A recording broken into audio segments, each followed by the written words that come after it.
Fala galera, Mike Duque aqui na fala, esse é o meu podcast e se você quer mais informações e está faminto por Deus, me segue lá, Mike Duque no Instagram, beleza? Deus abençoe vocês.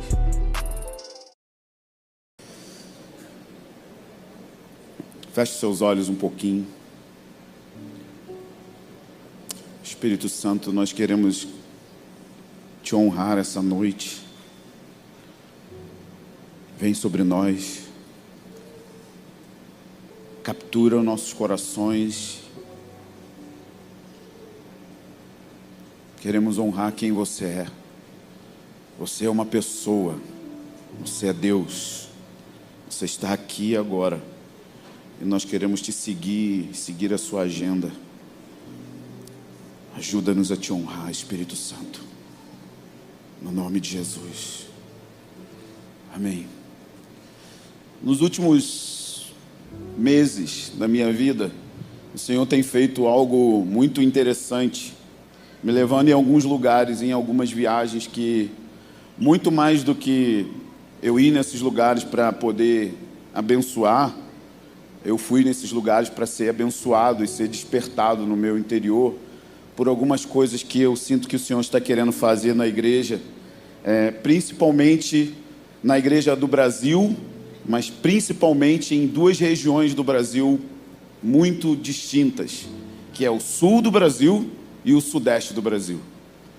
E nessas viagens eu fui chocado, principalmente pelo nível da fome e da sede que essas pessoas tinham nesses lugares.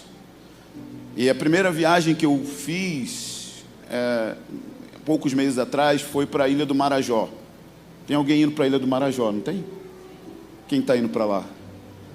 Cadê? Quantos estão indo para lá, sabe dizer? 8 pessoas. Eu não sei se vocês já foram na Ilha do Marajó. Não, né? 12 horinhas de barco, bem divertido. Na rede. Mas preparem-se para ser chocados com a realidade daquele lugar. E nós estávamos ali em uma escola de missões com mais ou menos 70 alunos entre 13 e 18 anos de idade. Na Ilha do Marajó, tem alunos de 13 a 18 anos querendo aprender sobre missões e como ser um missionário. 70% das pessoas eram da própria ilha, ou se você conhece a ilha, ela é um arquipélago de pequenas ilhas. E nós estávamos na cidade de Breves. Não sei se vocês vão para Breves também. Então é a cidade mais estruturada da Ilha do Marajó. Lá é tão legal, que eu fiquei em um hotel. E quando dava as 18 horas, o dono do hotel deixava a chave do hotel comigo. Ele falou assim: fecha para mim aí, porque às 18 horas eu vou para casa. Vai ser bem divertida a experiência. Uma moto com 5 pessoas andando, bebê de colo, aqui na frente, mais 3 atrás. Mas isso são só curiosidades. O ponto é que quando eu cheguei naquele lugar, fazia uns 10 anos que eu não via aquele nível de fome, aquele nível de entrega. Reuniões que duravam 3, 4, 5, 6 horas, sem que a gente não fizesse o menor esforço. Mover de cura, sinais, maravilhas, não apenas nas reuniões, mas fluindo para dentro dos ribeirinhos, fluindo para dentro dos lixões, fluindo para dentro de todas essas regiões. E eu não me dei conta de que eu estava no mesmo lugar aonde os navios chegam, os barcos chegam, cheios de gringos, e os pais levam as crianças para o porto e vendem elas.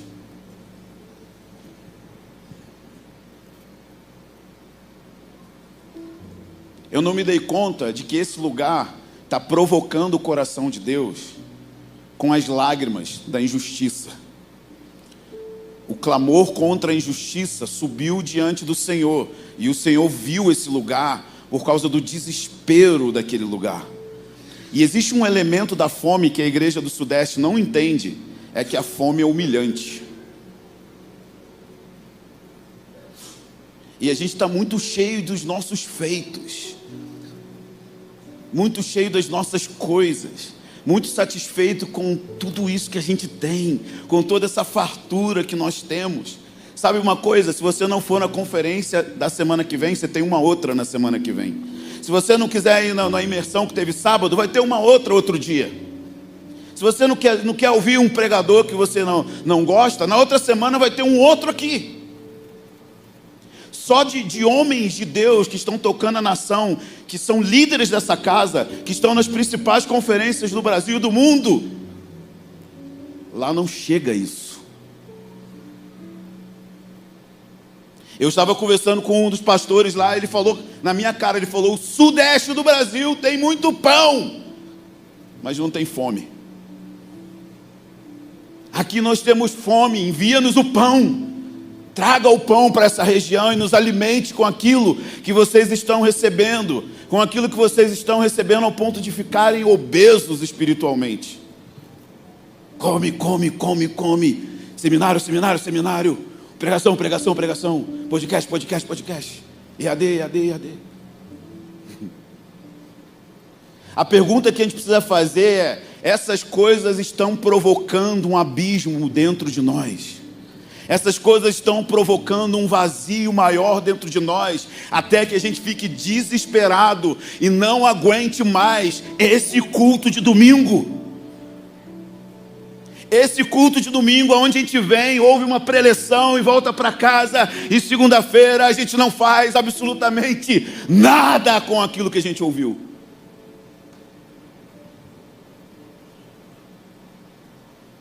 Porque a fome é um instinto desesperador que atrai a presença de Deus e não vai deixar você bonitinho desse jeito que você está, cantando para Jesus com a mãozinha no bolso.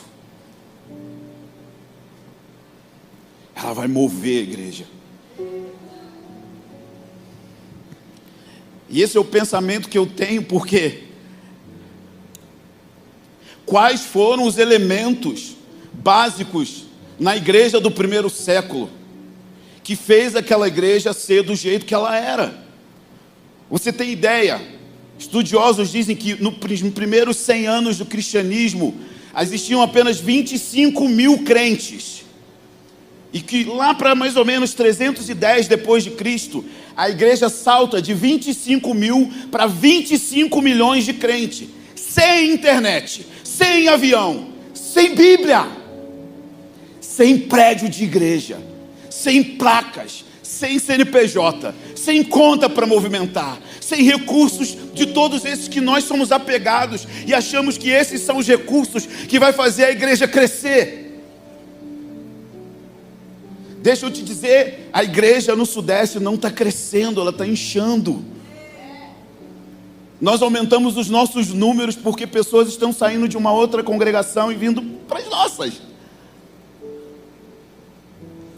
O que fez essa igreja crescer de 25 para 25 milhões em 200 anos? E o que está fazendo a igreja dos nossos dias crescer?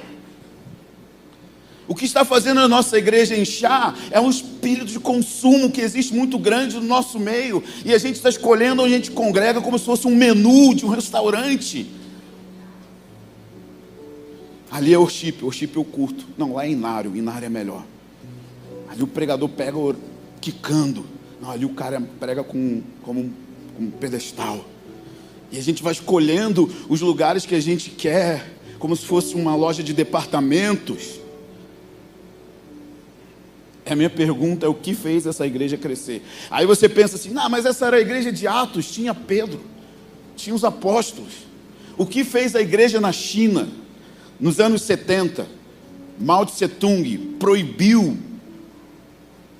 e expulsou da nação chinesa todos os missionários estrangeiros e proibiu o cristianismo naquela nação. Passaram-se cerca de 10 a 15 anos na chamada cortina de bambu, e o governo chinês autorizou que os missionários voltassem, os estrangeiros voltassem, sob a supervisão do governo. E aí eles tinham câmeras nas igrejas, todos tinham que ser registrados e tudo mais, e eles controlavam o cristianismo formal. Quando esses missionários chegaram na China, eles pensaram que iam encontrar uma igreja dizimada, eles pensaram que iam encontrar uma igreja devastada, eles pensaram que iam encontrar uma igreja acuada. E quando eles chegaram lá, a igreja de 20 milhões cresceu para 80 milhões de crentes. O que esses irmãos tinham que nós não temos? Essa é a minha crise. O que eles tinham que nós não temos? O que eles fizeram? E a mesma coisa, sem Bíblia. Uma folha de Bíblia para uma aldeia de 5.000 pessoas. Sem seminário teológico. Não tinha comentário bíblico. Não tinha o Fábio Coelho dando 50 livros. Não. O que fizeram esses irmãos avançarem na grande comissão? O que fazia com que um novo convertido de 6 meses batizasse 80 pessoas em um mês?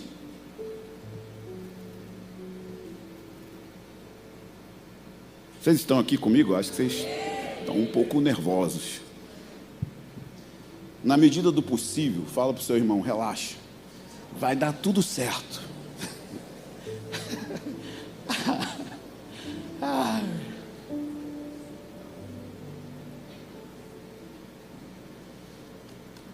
O que esses caras tinham que a gente não tem? Eu vou te dizer o que eles tinham e o que a gente precisa ter. Atos capítulo 2, versículo 2 diz assim. Você sabe esse versículo talvez, de trás para frente. Mas existem coisas na Bíblia que a gente subestima, né? Que a gente meio que domestica. Atos capítulo 2, de repente veio do céu um som como um vento impetuoso e encheu toda a casa onde estavam sentados. E apareceram línguas como de fogo distribuídas entre eles, e sobre cada um pousou essas línguas, e todos ficaram cheios do Espírito Santo. O que esses irmãos tinham que nós não temos? Eles foram cheios do Espírito Santo, mas eles não foram apenas cheios do Espírito Santo. Eles construíram um lugar e um ambiente onde a presença de Deus não só visitava eles, mas eles ampliaram aquilo que o Espírito Santo fez e criaram um ambiente, criaram uma estrutura ou um estilo de vida de igreja, onde o Espírito Santo não apenas visitava as suas reuniões, mas o Espírito Santo estava simplesmente habitando entre eles. E não só o Espírito Santo, porque talvez você pense, o Espírito Santo está dentro de mim. Sim, o Espírito Santo está dentro de você, mas a força do seu poder e a manifestação do seu braço nem sempre está sendo visível, ou melhor, raramente está sendo visível no nosso meio. O que esses irmãos fizeram é que eles criaram um ambiente onde eles poderiam não só experimentar o poder de Deus, mas a autoridade que Deus delegou para eles. Você entende? Tem uma diferença entre poder e autoridade. Poder é a capacidade de Deus fazer as coisas como Deus. A autoridade é a autorização para usar esse poder. E Jesus disse: toda autoridade me foi dada. Toda. Vão, façam discípulos em todas as etnias e entendam. Para fazer isso, vocês precisam crer na promessa da presença. Eu estarei com vocês para sempre. E esse estarei com vocês para sempre não é a onipresença de Deus. Ele estava falando sobre uma manifestação visível, física e notória, que iria empoderar os discípulos para pregar o evangelho a todas as etnias. E é exatamente isso que está acontecendo. Atos capítulo 5 tem uma passagem intrigante pra caramba, que diz o seguinte: cada vez, verso 14, cada vez que mais se agregava-se ao Senhor um número constante de crentes, homens e mulheres estavam sendo salvos. E aqui está o elemento que estava provocando grande salvação, ao ponto de os doentes serem levados para as ruas e colocados em leitos e macas, para que quando a sombra de Pedro passasse sobre eles. Eu nunca vi dom espiritual de sombra curar. A sombra de Pedro estava curando, e sombra não tem substância, gente. Porque a sombra do Onipotente estava baixinha em Jerusalém. O trono de Deus estava baixinho, a autoridade de Deus estava ali entre eles. E de alguma forma esses caras conseguiram criar um ambiente onde o Espírito Santo se movia livremente. E o Espírito Santo não estava se movendo apenas através de apóstolos ou através de profetas. Ele estava se movendo com grande poder por meio do seu povo, por meio da sua igreja, por meio de pessoas simples e anônimas como eu e você. As Escrituras dizem que Deus chamou um certo discípulo chamado Ananias. E depois a gente não ouve mais nada sobre ele. O que a gente sabe é que ele foi usado para impor as mãos para que o maior apóstolo de todos os tempos se convertesse. É a mesma coisa que você está lá, tia, lavando a sua louça, orando em línguas, e o Espírito Santo vem sobre você e fala: vai à casa de fulano, impõe as mãos sobre aquele menino, porque ele vai tocar 10, 15 mil pessoas na Índia. Do que você tem fome? Do que você tem fome? Um certo discípulo. Um certo discípulo. Mas Deus também gosta muito de usar diáconos. Tem diáconos aqui? Eu estou meio cego. Tem diáconos aqui? Que está aqui? 1, 2, 3. Diácono não foi feito para dar envelope. Não tem mais envelope, né? Desculpa. Eu sou velho. Diácono não foi feito para servir a bandeja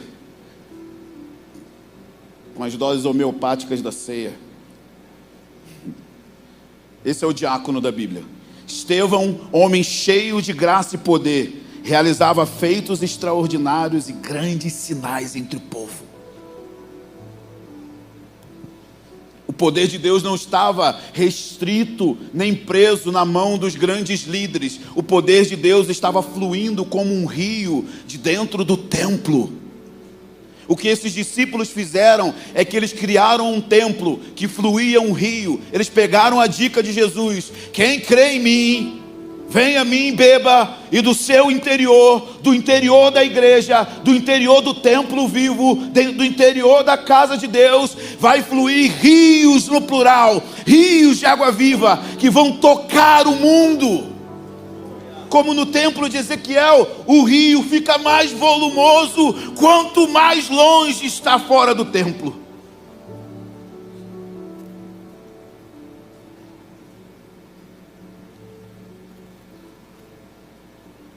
É disso que eu estou atrás. Do que você tem fome.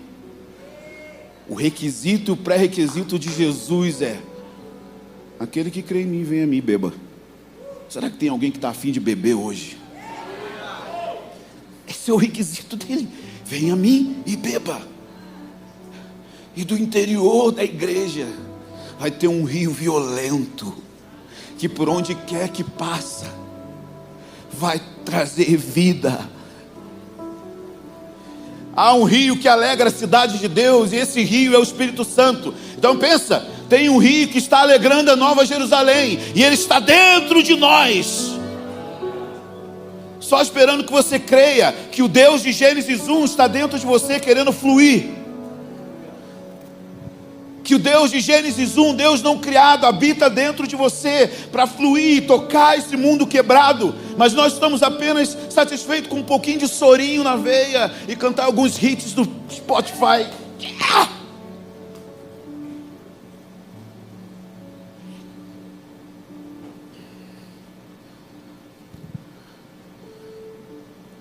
De alguma forma, nosso cristianismo se acostumou a viver sem uma manifestação explícita e visível do poder de Deus. Nós lemos a Bíblia de maneira fictícia, como se cada experiência vivida nessas páginas não tivesse absolutamente nada a ver com a nossa segunda-feira e fosse simplesmente separada para homens especiais em uma temporada especial. Desculpa, eu não sou sensacionista, mas eu quero te dizer que esse pensamento que eu estou dizendo é o pensamento da maioria da igreja que diz que crê nos dons. Lemos a Bíblia como se ela fosse fictícia. Lemos a Bíblia pensando que tudo aquilo que os homens de Deus fizeram nas Escrituras estão reservados para pessoas especiais em um momento especial. É quase um Naldo Bene. Só serve para gente que tem pedigree. Mas as Escrituras dizem em Tiago, capítulo 5, no contexto em que Tiago está ensinando sobre orar pelos doentes, e ele diz que Elias era um homem frágil e humano como nós, mas que ele orou para que o céu fechasse e não chovesse. Da mesma forma, ele, sendo um homem humano e frágil como nós, orou para que a chuva viesse. Elias era um homem e um ser humano como eu e você, cheio de dores, cheio de preocupações, lutando com depressão, lutando com autocomiseração, lutando com a sua própria imagem, lutando com o seu próprio sucesso ministerial, questionando se ele era bom como seus pais. Será que alguém tem crises desse tipo aqui? Gente, está todo mundo saradão, hein?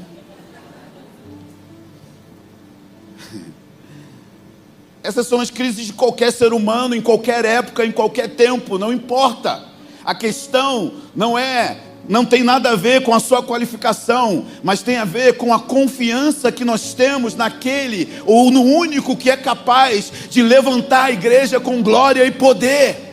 Jesus confiava tanto no Espírito Santo, ele confiava tanto que ia dar certo, que ele não deixa explicação nenhuma de como tem que organizar a igreja. É interessantíssimo. Ele só diz: vai vir um poder sobre vocês, vai vir o Espírito Santo sobre vocês, e eu confio que o Espírito Santo é capaz, poderoso, suficiente para levantar uma igreja que vai honrar e glorificar o meu nome nas nações. Esse é o Espírito Santo de ontem, de hoje e de sempre. É o mesmo Espírito Santo que está aqui dentro de você, que nasceu de novo. Se você nasceu de novo, a vida, o poder que ressuscitou Jesus está dentro de você agora. E é isso que Paulo está dizendo todo o tempo. É isso que Paulo está clamando todo o tempo. Filipenses capítulo 3, verso 10, Paulo fala: quero conhecer a Cristo e o poder da sua ressurreição. Paulo não está querendo conhecer os compêndios teológicos, Paulo não está querendo conhecer as explicações que estão por trás disso, Paulo não está querendo explicar a teoria dessas coisas. Paulo está no fim da vida dele, na cadeia, escrevendo as suas últimas palavras, e mesmo dentro desse lugar ele está dizendo: eu quero conhecer o dunamis de Deus, o poder que agiu no corpo de Jesus, arrancando ele dentre os mortos.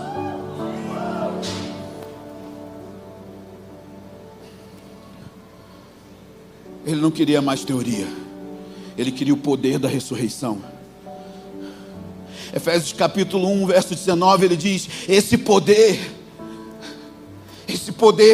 que atuou em Cristo, ressuscitando-o dos mortos, fazendo-o assentar-se à direita de Deus no céu, muito acima de todo principado, muito acima de toda autoridade, muito acima de qualquer força maligna dessa cidade, dessa nação, desse país. O poder do Espírito Santo exaltou Jesus à destra do Pai, colocando ele acima de toda influência maligna. É isso que Paulo quer conhecer. Eu quero entender a minha posição, a minha autoridade, porque em Efésios 2:6 ele vai dizer: esse mesmo poder nos ressuscitou e nos fez assentar com Cristo nas regiões celestiais. Essa é a posição que você tem, e isso é autoridade.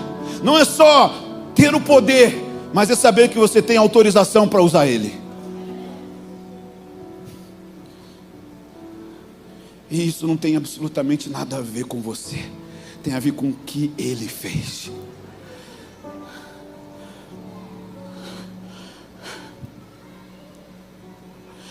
Efésios 3:20 ele diz: aquele que é capaz de fazer infinitamente mais do que tudo o que pedimos e pensamos.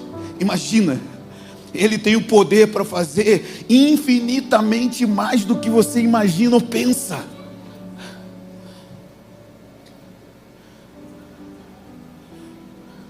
Ele é capaz de fazer infinitamente mais do que tudo o que pedimos e pensamos. de acordo com o seu poder que atua dentro de nós. Agora mesmo, dentro de você, tem um poder que pode fazer coisas impossíveis acontecer. Mas nós estamos anos aprendendo que igreja é um lugar que a gente vai para ouvir uma preleção. Que igreja é um lugar onde a gente vai para ouvir uma palestra. Que igreja é um lugar que a gente vai para ouvir coisas religiosas, para aliviar a nossa consciência. O que esses irmãos acreditavam é que eles eram um container da glória de Deus, e que eles, aonde iam, eles carregavam o peso da glória de Deus, e eles podiam liberar isso para que o evangelho fosse confirmado com sinais e maravilhas.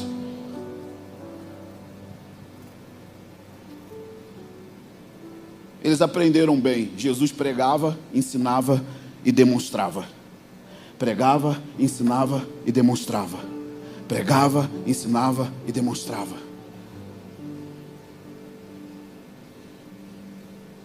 Eu não sei o que acontece. Eu não sei o que está acontecendo. Mas eu sei que eu estou simplesmente desesperado, ávido, para ver a igreja se levantar e utilizar esse poder que está dentro dela agora mesmo, para tocar o mundo quebrado.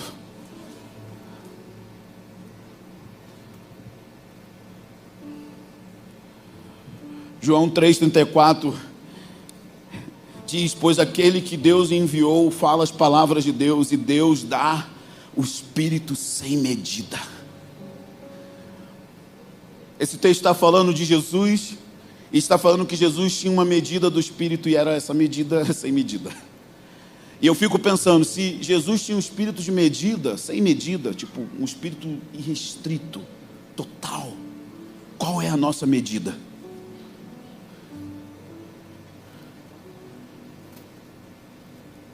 Quão cheio você está? Qual é o tamanho da medida que a gente tem tido?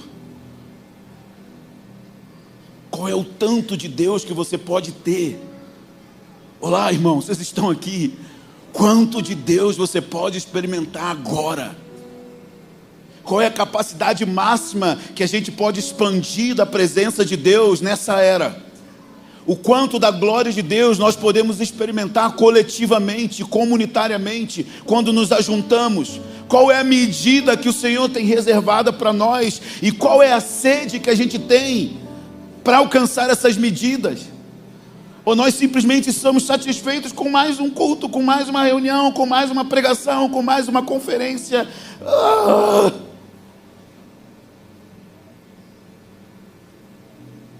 Uma vez um homem chamado John Wimber teve um encontro com Jesus, e ele foi a primeira vez na igreja. E ele estava lendo a Bíblia, e a Bíblia dele tinha letras vermelhas. Já viu Bíblias com letras vermelhas? Ele abriu as letras vermelhas para o diácono da igreja. Ele falou: que dia a gente vai começar a fazer as letras vermelhas? O diácono olhou para a cara dele e falou: não, a gente não faz mais essas coisas nesses dias. Ele saiu revoltado, foi para o estacionamento e foi fumar um cigarro. A esposa dele foi atrás dele, e ele disse: se é para isso que você me chamou para viver, eu não quero. Eu pensei que a gente ia viver as letras vermelhas.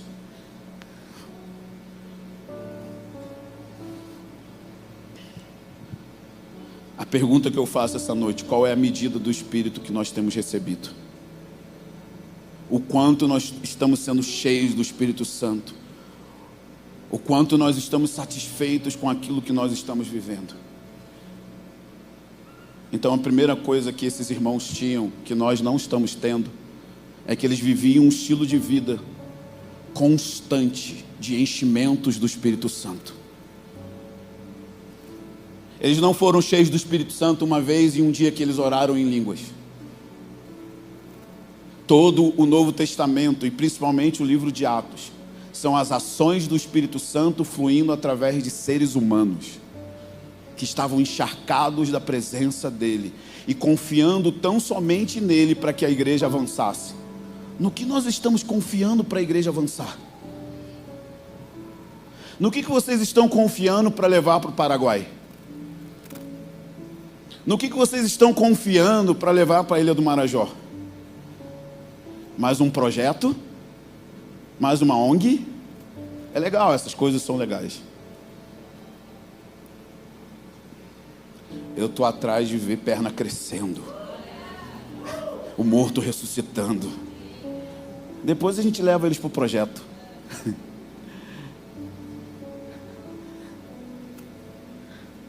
Eu estou atrás daquela experiência dos loucos em Jesus Movement, que pregavam nas praias da Califórnia, e em 6 meses batizaram 80 mil jovens. Não era nenhuma conferência, era numa praia com a galera fumando um baseado. Os batismos eram de biquíni mesmo, não tinha bata que a gente usa. Qual é a solução para o Rio de Janeiro?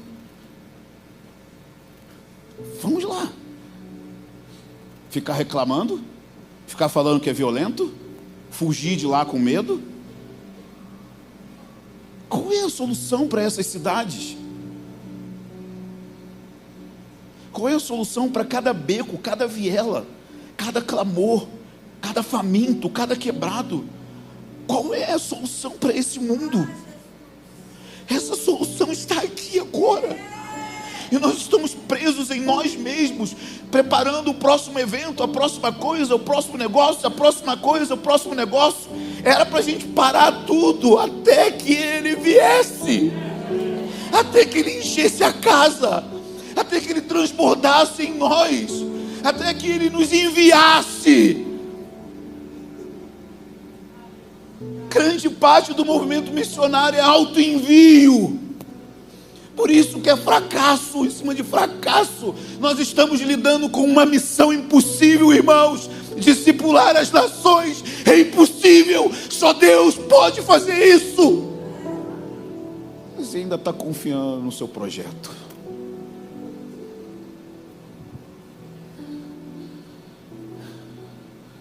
Não tinha projeto aqui, querido.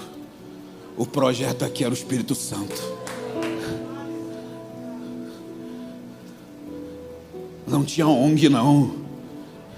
Tinha levanta e anda. Paulo estava pregando, e tem um mago lá tentando impedir a pregação. Ele fala: filho do diabo, fica cego.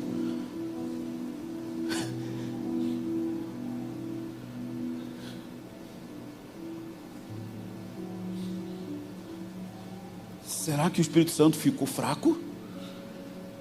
Ele perdeu a força, a energia? Não, eles criaram um ambiente onde o Espírito Santo podia agir livremente. E aqui vem a segunda parte da pregação. Que ambiente era esse?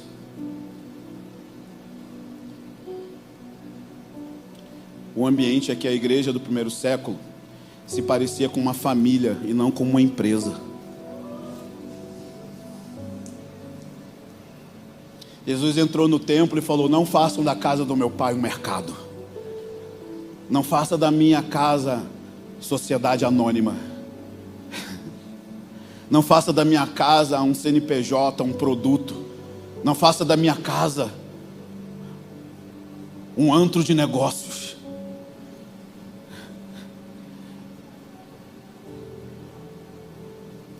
Família é o odre que vai sustentar o poder do Espírito Santo. Quando o poder do Espírito Santo veio no século 20 e levantou aqueles homens em grande glória, poder e unção, eles quebraram. Sabe por que eles quebraram? Porque eles não tinham odre família. E Deus não vai perder vinho de novo. Ou a gente entende que ser e viver igreja não pode ser feito do nosso jeito, ou Deus não derrama vinho. Tem alguma coisa que a gente lê a Bíblia e a gente pensa assim: adultério é pecado, mentir é pecado, fornicação é pecado, e a gente é muito claro sobre essas coisas. Mas não sei de onde a gente tirou a ideia de que a gente pode fazer a igreja do jeito que a gente quer e não é pecado.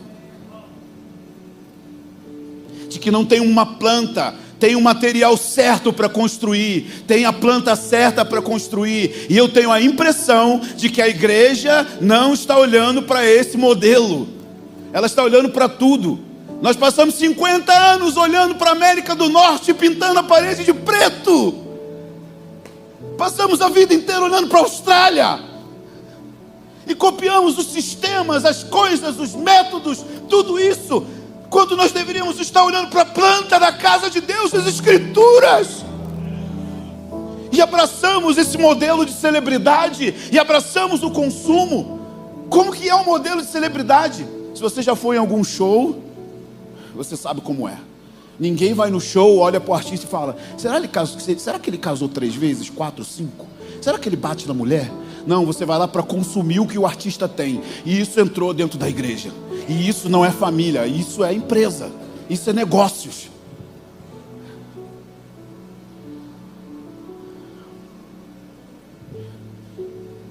Jesus disse: minha casa será chamada casa de oração. E a palavra casa que ele usa aqui é a palavra oikos. Oikos significa família abrangente. Se a gente pudesse mudar o versículo, ele seria escrito: minha família será um lugar de oração. Não existe a menor possibilidade do Espírito Santo repousar aqui. Pode fazer 1000 horas de oração, mas se você fala mal do seu irmão, querido, Jesus disse assim: se você tem um probleminha com seu irmão, vai até lá e resolve, depois vem para o turno.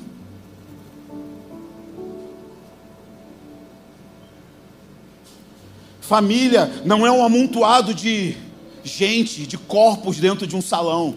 Família não é isso aqui. Família são relacionamentos entranháveis, de afetos, de dor, de choro, onde você sente que pertence ao outro, onde você sente que você está ligado ao outro. E isso não acontece em uma reunião de domingo, isso precisa acontecer entre os domingos. E era isso que esses irmãos faziam. Parece que é complicado isso. Não eram grandes estruturas, não é de grandes conferências. Eles simplesmente estavam vivendo 1 João 3,16. Quantos podem citar para mim João 3,16 de cor? Ih, tá fraco, hein? Vamos lá.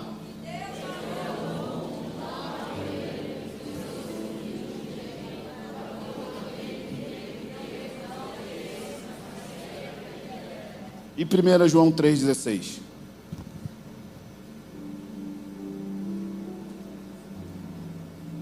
Nisto conhecemos o amor. Cristo deu a vida por nós, e nós devemos dar a nossa vida pelos irmãos.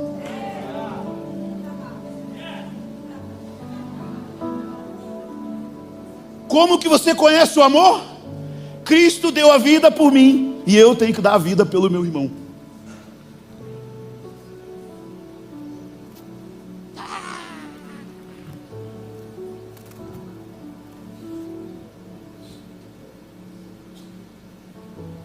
Família são relacionamentos profundos, onde a gente vai dar a vida pelo outro, onde a dor do outro é a minha dor, a alegria do outro é minha alegria. E nesse lugar, o Espírito Santo gosta de descansar.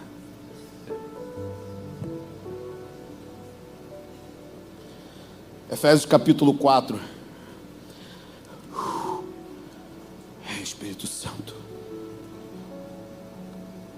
Sabe por que os grandes abalos aconteceram nos últimos anos e meses? Se você tem um celular e você tem internet, você sabe do que eu estou falando.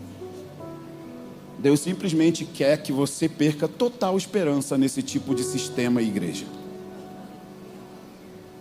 Que você fique desacreditado e volte a acreditar no modelo da Bíblia. Efésios 4, Paulo está ensinando para a gente o que é essa família, como essa família deve se mover e o que ela precisa fazer para que a vida de Deus flua com total liberdade. Você está comigo aqui? Muito obrigado. Não me deixe só. Efésios 4, versículo 15.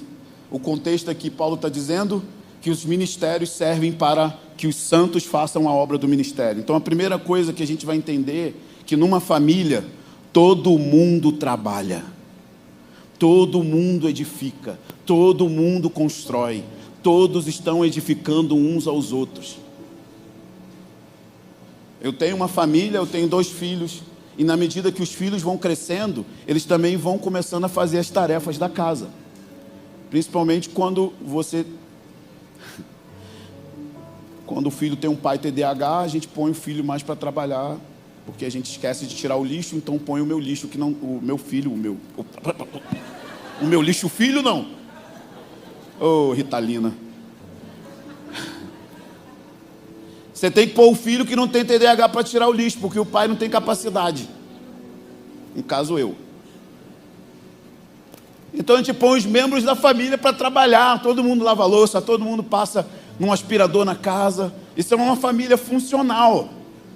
A gente divide as tarefas de uma família. E é isso que Paulo está dizendo.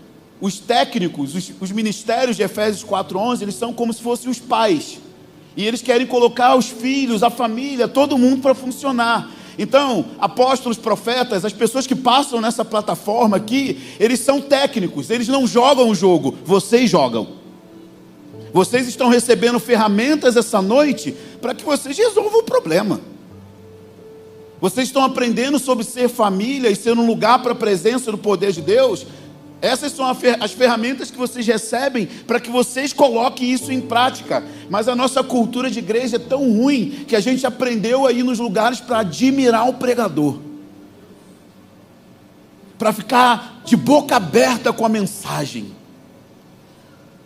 para ficar ali impressionado como ele é eloquente, para ficar impressionado como eles são ungidos na adoração. Mas esse não é o objetivo dos ministérios. E de uma certa forma, as pessoas erram e os ministérios amam isso. Eu quero que as pessoas venham ouvir minha mensagem. Eu quero sumir. Eu quero desaparecer. Eu não quero que eu seja o impressionante da história. Eu quero que as pessoas... Esse é um ponto que me fere. Quando você fala. E as pessoas não pegam o que você falou e fazem alguma coisa com aquilo. Porque está entranhado na nossa cultura de que a gente vai num lugar para ver alguém, admirar alguém, ficar impressionado com alguém. Então Paulo está dizendo, os ministérios servem para equipar os santos, para que os santos façam a obra do ministério. E ele vai falar o contexto que essa construção acontece. Verso 15. Pelo contrário, seguindo a verdade em amor. Seguindo a verdade em amor. Se você quer que a igreja cresça, quantos querem que essa igreja cresça? Cresça não significa vir membros de outras igrejas. Cresça, se torne madura, se torne edificada em Cristo. Se você quer que essa igreja cresça, você vai precisar aprender a falar a verdade em amor. Você não vai deixar mais os pecados que acontecem no meio de vocês para os presbíteros. Vocês não vão jogar para debaixo do tapete quando vocês forem na casa de alguém e ver o marido sendo grosso com a esposa. Você não vai jogar para debaixo do tapete quando você perceber que tem alguma pessoa negligenciando a educação dos seus filhos. Você não vai varrer para debaixo do tapete os maus hábitos, as coisas que vocês estão vendo. E vocês vão confrontar isso porque vocês amam. Não é simplesmente porque vocês querem criar uma briga, mas porque vocês amam a casa de Deus, porque vocês estão cheios do zelo de Deus, porque vocês querem que a casa de Deus se torne um lugar onde a presença dEle possa repousar. Você está consumido com o zelo do Senhor, então você vai ser cheio de verdade e amor. Seguindo a verdade em amor, cresçamos em tudo naquele que é o cabeça, Cristo. Nele, em Cristo, o corpo inteiro, bem ajustado e ligado pelo auxílio de todas as juntas. Como que a igreja vai crescer se ela é desmembrada? Se a mão faz o que quer, se o pé faz o que quer. O poder da mão está no antebraço.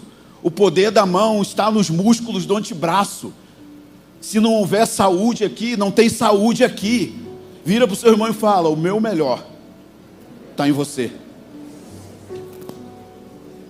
Isso é família. A mão não tem poder de mão se ela não entende os ligamentos. A pergunta, meus irmãos, é: quem são seus ligamentos? Quem são os relacionamentos de junta? Quem são as pessoas que põem o dedo na sua cara? Oi? Oi, gente. Vocês estão aqui ainda?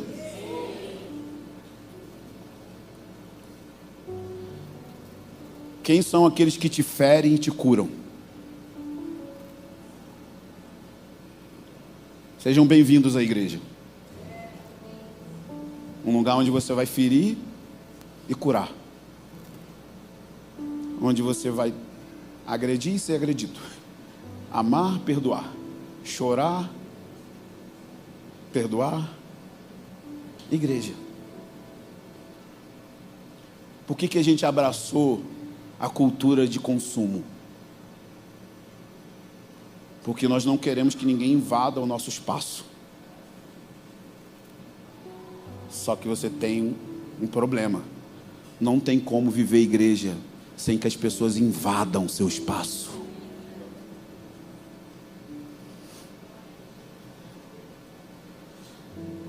Não tem como. Porque Paulo está dizendo que você tem que ter juntas. Seguindo a justa e a correta atuação de cada parte. Então não adianta só ter relacionamentos de profundidade e pessoas ligadas a você. Nós precisamos aprender a reconhecer o dom do outro. E quando a gente reconhece o dom do outro, nós somos edificados por aquilo que o outro tem e que nós não temos. Gente, o que seria da minha vida sem a igreja? O que seria da minha vida sem Fábio Coelho? É sério. Eu já fui livre de várias coisas por causa desse cara. Porque ele não desistiu de mim. O que seria da minha vida sem o Haroldo? Gente, vocês não têm ideia do que eu sofri para andar perto desse velho.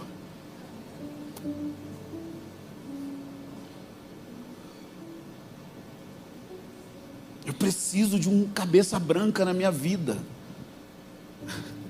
pondo limites. O que seria da minha vida, do Fábio Coelho e do Ângelo sem o Haroldo?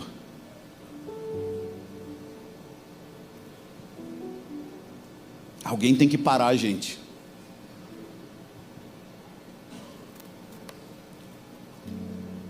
E nem sempre é gostoso, nem sempre é legal. Sabe quantos anos eu passei sem comemorar o aniversário do meu filho no dia? Uns 10.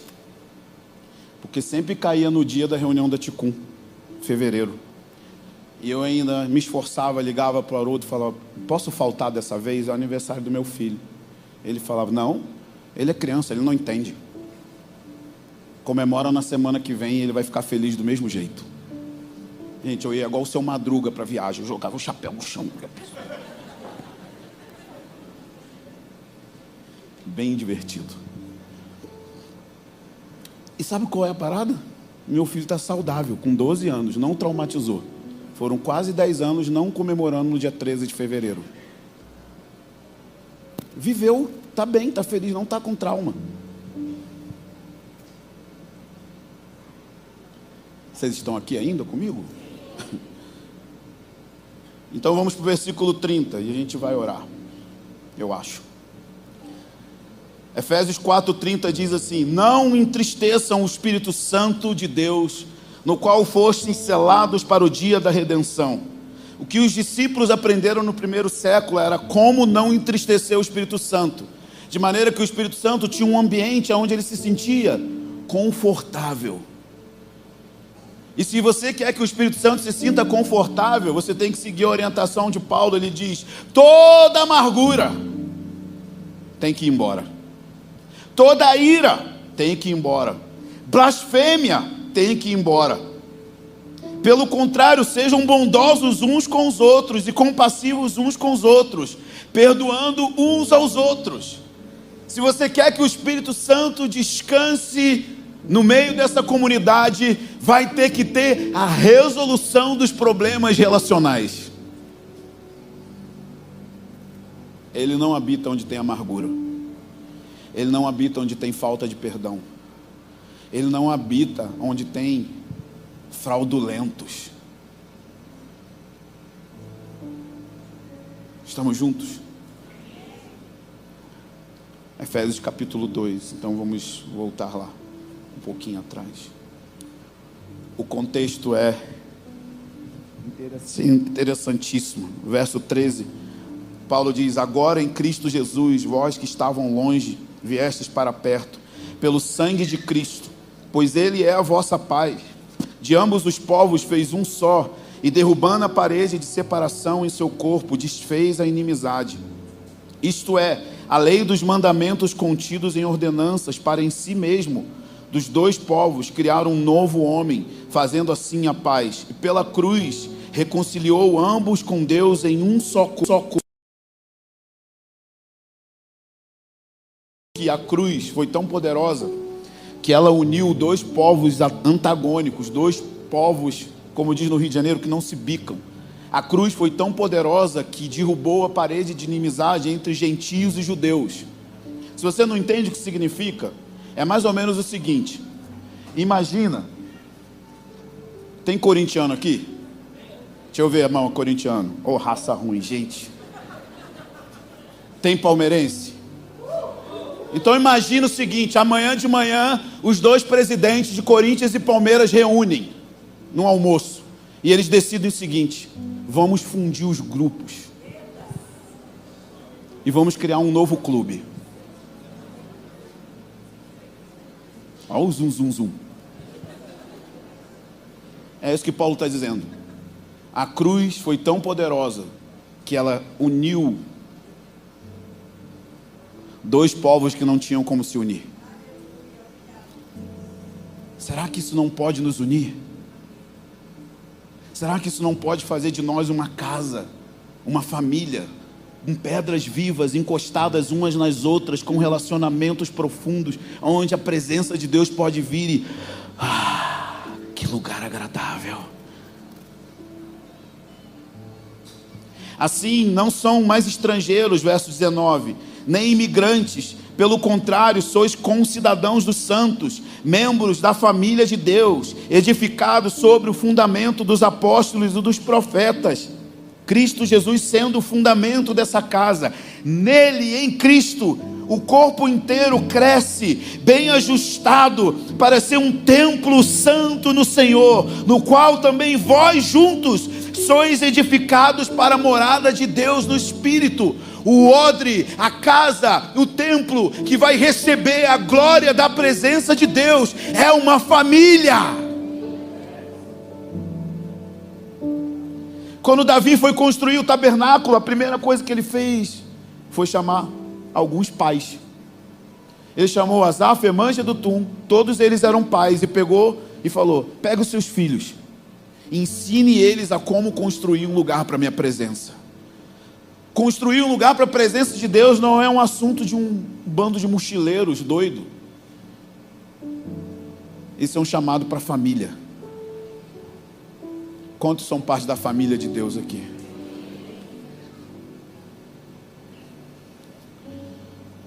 No qual também vós juntos sois edificados para a morada de Deus no Espírito. Deus quer morar na terra. Deus quer morar em Bragança.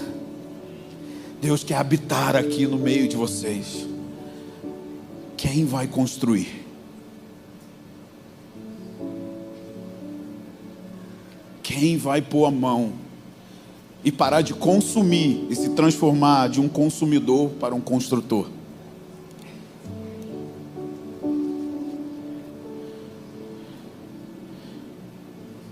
Esse negócio que eu estou falando também vai ser uma espécie de estufa apostólica. Nós estamos transicionando. O movimento missionário está transicionando. Com todo temor eu digo para vocês, o tempo de agências missionárias está acabando. E a família de Deus vai se tornar o lugar que vai enviar as pessoas.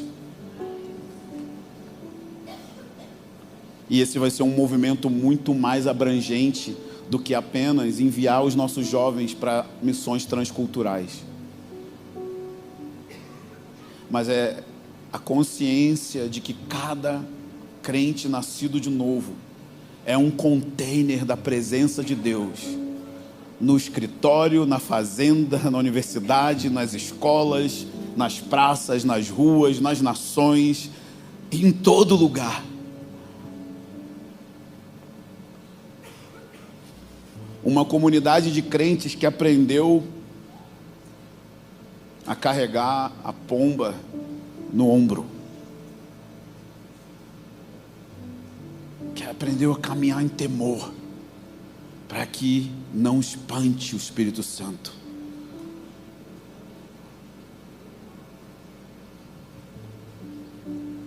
Uma comunidade que aprendeu a controlar a sua língua quando vai falar do outro, para que não espante o Espírito Santo.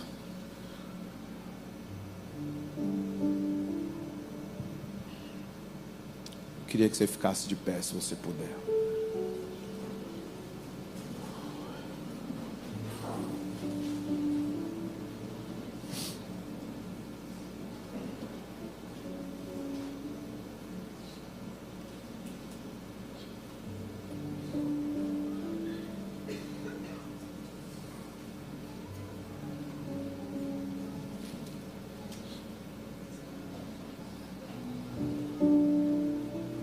A primeira coisa que nós precisamos orar é para o Senhor ferir o nosso coração com fome. Até para ter fome de Deus, a gente precisa dele. Até para a gente ter sede, a gente precisa dele. A gente precisa começar a ser ferido por saudades. Talvez é uma saudade de uma coisa que você nunca viu. E isso parece meio doido. Sentir saudade de uma coisa que eu nunca vi. É exatamente isso. Então eu quero pedir que o Espírito Santo venha sobre nós essa noite. E ele gere em nós um anseio profundo. Que o poder, a vida e a glória dele possam voltar a fluir através do seu povo, da sua igreja.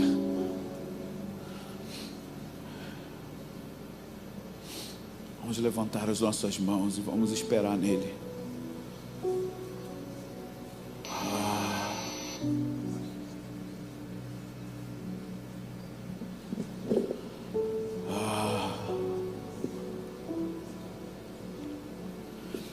Espírito Santo,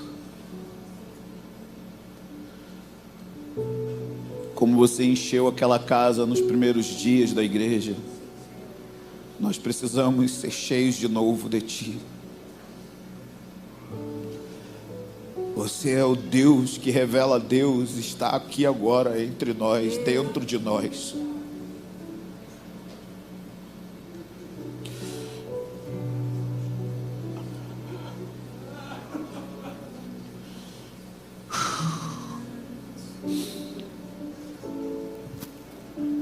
Peço gentilmente, Espírito Santo, começa a cair sobre pessoas aqui nessa casa, nessa sala agora mesmo.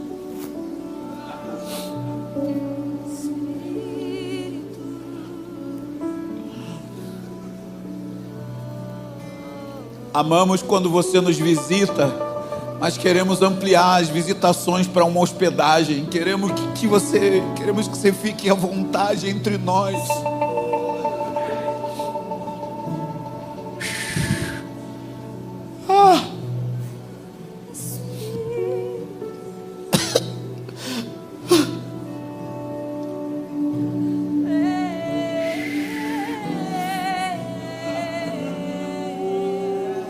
Queria te convidar agora a interagir com o Espírito Santo. Se você ora em outras línguas, eu quero te chamar agora. Comece a ministrar o Senhor em outras línguas. Nós queremos abrir espaço para que Ele venha sobre nós com o seu poder. Vamos lá, levante a sua voz e vamos ministrar ao Senhor.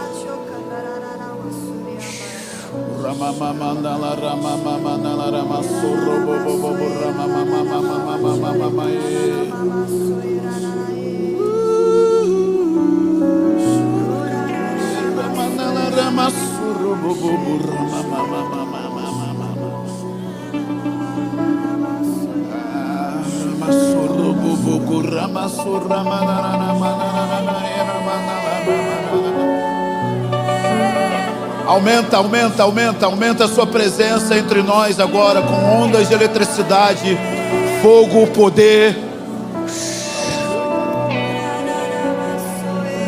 Aumenta as doses da sua presença. Espírito Santo, Espírito do vivo Deus.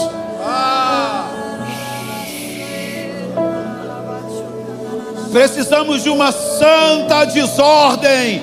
Uma santa desordem. Vem sobre esse lugar. Vem sobre essas pessoas e arruína a vida delas agora, com fome e desespero pela sua glória.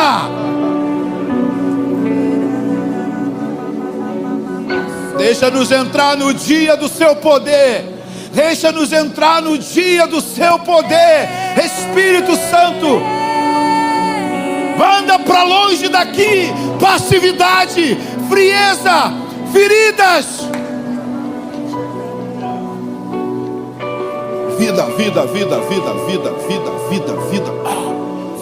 Vida.